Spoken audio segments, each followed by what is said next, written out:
In this video, I'm going to show you how to use repl.it to make a website. So the first step is you're going to go to repl.it. And when you get here, you're going to click on Start Coding. And then when it asks you what language, you're going to choose HTML, CSS, and JavaScript. So JS is JavaScript. And you'll create repl. And it's going to actually put in some starter code for you when you do this. So you'll see it actually creates an HTML file, a JavaScript file, and a CSS file. So you'll have all three of those. And at this point, you can actually go ahead and click run. That code that they give you works. But you won't really see anything over here in the preview window. And that's because there's nothing on the web page yet. So it puts in the code to make a web page, but it doesn't put any content on there. So if you want to add, for example, a paragraph, you can just go ahead and edit your code right in this left-hand part of the window. So I'm going to add a paragraph using the p tag.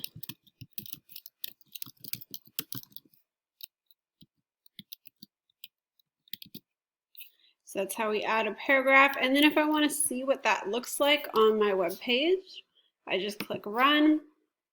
And now I can see that it will show up black text because I haven't added anything to tell it other colors or fonts. So it's just plain black paragraph text.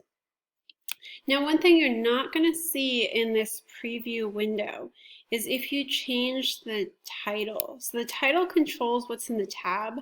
So you can see I have a lot of tabs open up here. And if I didn't have quite so many, you would see that they all have names on them. So for example, this one says repl.it rectangular prevailing decagons. And that's coming from the random name that it generated for this repl. So if I wanted to change that title, maybe I want to call it my web page. And I want that to show up in the tab. When I click run here, I don't actually get to see that. If I want to see what shows up in the tab, I actually have to go to the website, not just the preview portion over here. So I'm going to click open in a new tab, or I could also just copy and paste this URL. I'm going to open it in a new tab, and now I actually see my real website. So this is online. Anyone could go to this website and see it. I can still see I have my paragraph here. But now I've actually got my website here, my web page. So if I had a larger tab, you'd actually be able to see that text there. So the title controls what's in this tab up here. Everything else that's not in the title and it's in the body section of your code is going to show up on the actual web page itself. So down here. All right, so you can add as much content as you want in this body section. So between the opening and closing body tags, whenever you want to see what it looks like, you just click run. It'll show up over here. If you want to add some CSS, you just move into your CSS file that they already created for you when you create the repl. You can start typing in your CSS code, and then again to test it out, you just click run. So for example, if I want to maybe make my paragraph a different color, I'm going to style my paragraph, so my p tag, add in my curly brackets, and maybe I want my color to be red. So I'll do color, :red.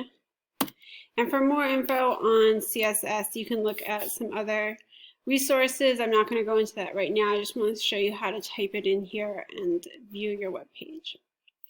All right, so I've got my CSS code. I want to see what it did, so I'm going to run it.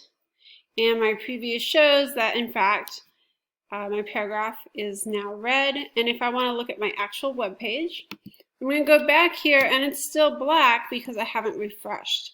So I'm going to click refresh, and then it will show as red. If it doesn't change, you might want to try a hard refresh. So that means hold down Shift and click refresh. If it still doesn't change, then the problem is probably with your code, and you're going to have to go back and debug your code.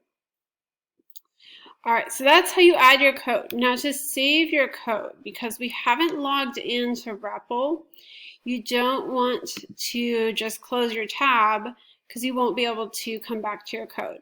So what you'll need to do when you're done working for the day is copy all of your code. So copy your HTML code, copy your CSS code, and save it into a Google Doc so that it gets saved. Because you're not logged in on repl, it's not going to save your code for you. All right, so that's how you use repl to make a website. Again, it is published online. Once you finish it, you can share the URL with friends and family. You can email it to someone across the country and they can go online and see your website.